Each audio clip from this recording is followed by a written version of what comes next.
Բարև ձեզ, Արևմտյան Հայաստանի հեռուստաընկերության հերթական լուրերն են, պատմական ակնարկ, Արցախի հայկական հուշարձանները վտանգի տակ են, միայն կանայք մնացին ապրելու համար, Անահիտ Գրիգորյանի պատմությունը, Բաքվի նպատակն է հայազերծել եւ իսլամացնել Արցախը, Արմինե Հայրապետյան, Խարդախության նոր նախագիծ աջակցության անվան տակ, Իրանի շուրջ պատերազմը կբարձրացնեն նավթի գիները աստեցություն ունենալով նաեւ սնունդի շուկայի վրա, Թեհրանի մեջ կշարունակվին սաստիկ ռմբակոծությունները, անուշապույր խոդաբույս բազմաթիվ բուժիչ հատկություններով։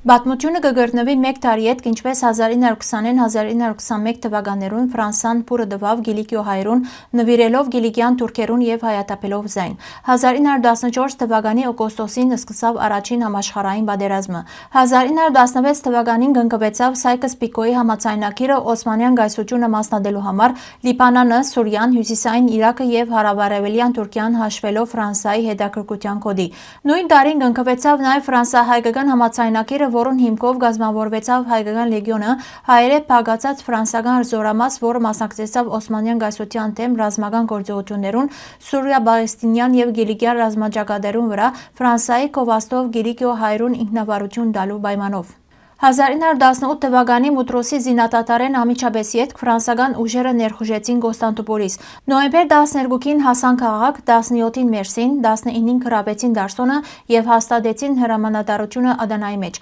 1919 թվականին Ֆրանսիայի վերահսկողության տակ անցան Այնտաբը, Մարաշը եւ Ուրֆան, փոխարինելով բրիտանացիներուն։ 1920 թվականի սկիզբը քեմալականները հարձակեցան Գիլիկիայի ուղղությամբ Մարաշ եւ քանի օր անց ֆրանսական զորքերը դուրս եկան քաղաքեն։ Այս քայլը ողբերգական եղավ։ Հազարավոր հայեր սպանվեցան, փրկվածները աբաստան կդան Սուրիո մեջ։ 1920 թվականի քարունեն սկսյալ անհավասար թիմադրութենեն հետ հոկտեմբերին դուները լքեցին նաեւ հաջանցիները տալով շուրջ 7000 զոհ։ Փետրվար 10 եւ 11-ի գիշերը ֆրանսական ուժերը նահանջեցին Մարաշեն։ Հայրու մեկ մասը փրկվեցավ, ուրիշներ հաջորդ ապար ենթարկվեցան քեմալականներու հարձակման։ Բոլսո հայոց պատրիարք Զավեն դեր Եղիայան թիմեց Ֆրանսիայի ղեկավարներուն, որոնք վստահեցուցին հայրու պաշտպանության համար միջոցներ ցերնարգելու մասին։ Հայ գուսակցությունները շարունակեցին հավատալ, որ Ֆրանսիայի աջակցությամբ Կիլիկիան հնարավոր է անջատել Օսմանյան կայսրութենեն եւ ապահովել ինքնավարություն։ Հարգելի հայրենագիտներ, նույն ամբողջությամբ կարելի է գարտալ մեր պաշտոնական գայքեն։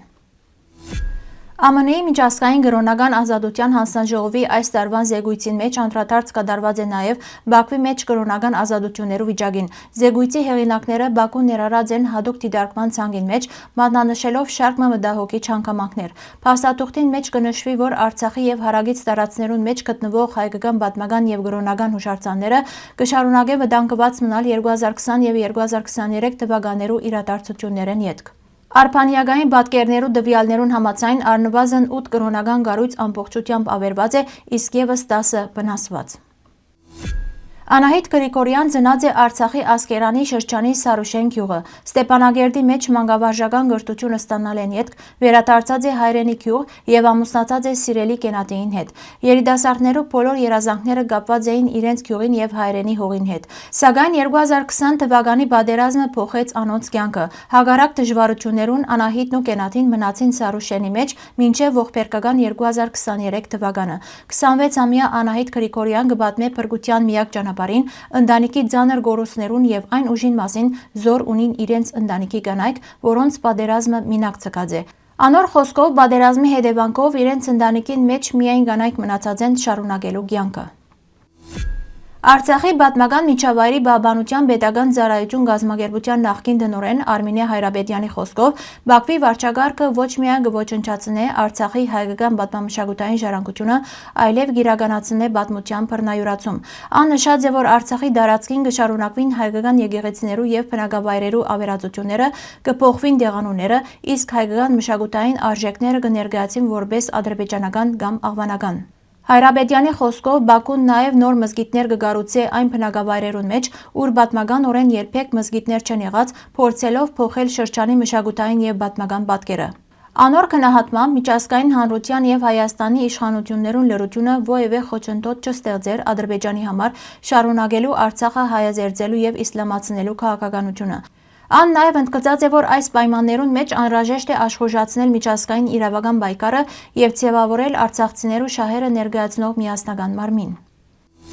Արցախի դեղեկատվական շտաբը կզգուշացնե խարդախության նոր դեպքերու մասին, որոնք ընկերային ցանցերուն մեջ կեղծ օգտատերերով գիրականանան։ Գեղծ էջերը անապահով արցախցիներուն կխոստանան նյութական աջակցություն կամ քաղաքացիություն ստանալու օգնություն, նախապայման տնելով հաշվին փոխանցել դարբեր չափի գումարներ։ Խարդախության զոհ դարձած են հիմնական զոհված զինծառայողներու եւ Բահեստի Բայդումի զոհերու հարազատները։ Շտաբը կհորդորե չդրվիլ նման առաջարկներու եւ կնշե, որ ծրագիրներուն մասնակցության համար նյութական նախապայման չի կրնարել։ Միաժամանակ կդեղեկացվի, որ Հայաստանի մեջ Արցախի Հանրապետության մնայուն ներկայացուցչության մեջ արդեն կհավաքագրվին տվյալներ հետագա ընթացք ապահովելու նպատակով, իսկ աշխատանքային խումբերը կշարունակեն իրավախորհրդատվական աջակցություն տրամադրել Հայաստանի Հանրապետության քաղաքացիություն ստանալու գործընթացին վերաբերյալ։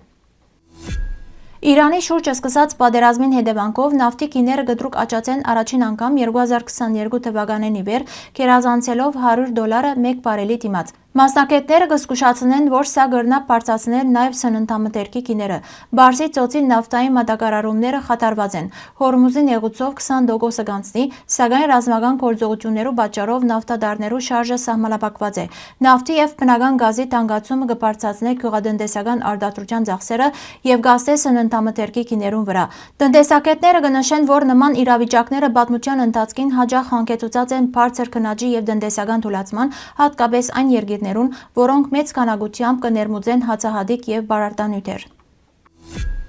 Թեհրանը վերջին օրերուն ենթարկված է ԱՄՆ-ի եւ Իսրայելի ուժեղ օդային հարվածերու պատերազմի սկիզբեն 10 օր յետք։ Գիշերվան ընթացքին գործանիչները թռիչքներ կատարած եւ դասնյակ ռումբեր նետած են դարբեր թաղամասերու վրա։ Բայդուններ լսված են ամբողջ քաղաքին մեջ, որոշ շրջաններու էլեկտրամատակարարումը ժամանակավորապես անջատված է, վնասված են ուժանյութային ենթակառուցվածքներ։ Միլիոնավոր բնակիչներ մնացած են իրենց տուներուն մեջ։ Հարվածներ եղած են նաեւ Իսֆահան եւ Քարաջ քաղաքներուն։ Իրանի իշխանությունները կհայտնեն, որ վնասված են բնակելի շենքեր, հիվանդանոցներ եւ այլ քաղաքացիական կառույցներ։ Երկրի մեջ կշարունակվի համացանցային սահմանափակումը, ինչը դժվարացուցած է տեղեկատվության տարածումը։ Անանուխը, որ ժողովրդին մեջ հայտնի է նաև որպես նանա կամ տաղց, լայն տարածում ունի թե վայրի բնության մեջ, թե մշակովի հողերուն վրա։ Ժողովրդական բժշկության մեջ անանուխը կործածված է դարբեր հիվանդություններու բուժման նպատակով։ Բույսը կնպաստի նաև ախորժակի բարելավման։ Բժշկության մեջ անանուխը կկործածվի թե փուսահումքի, թե անգե ստացվող եթերայուղի ձևով։ Բույսը նաև մեղրադու է։ Անանուխի մեղրը հաճելի բույրով ունի որոշ բուժիչ հատկություններ։ Հանգստացնող եւ ախորժակը բարելավող ազդեցությամբ հայտնի է նաև անանուխի թեյը, իսկ բույսը լայնորեն կգործածվի նաև սնունդի եւ գեղեցկացնող միջոցներու արտադրության մեջ։ Պատմական աղբյուրներու համաձայն միջնադարյան բժիշկ Մխիթար Հերացին անանուխը գործածած է որպես ցավազրկող եւ թարմացնող միջոց։ Հարգելի հայրենագիտներ, այսօրվան համար այսքան էինք նախատեսած։ Շնորհակալություն ձեր ուշադրության համար։ Լավ մնացեք։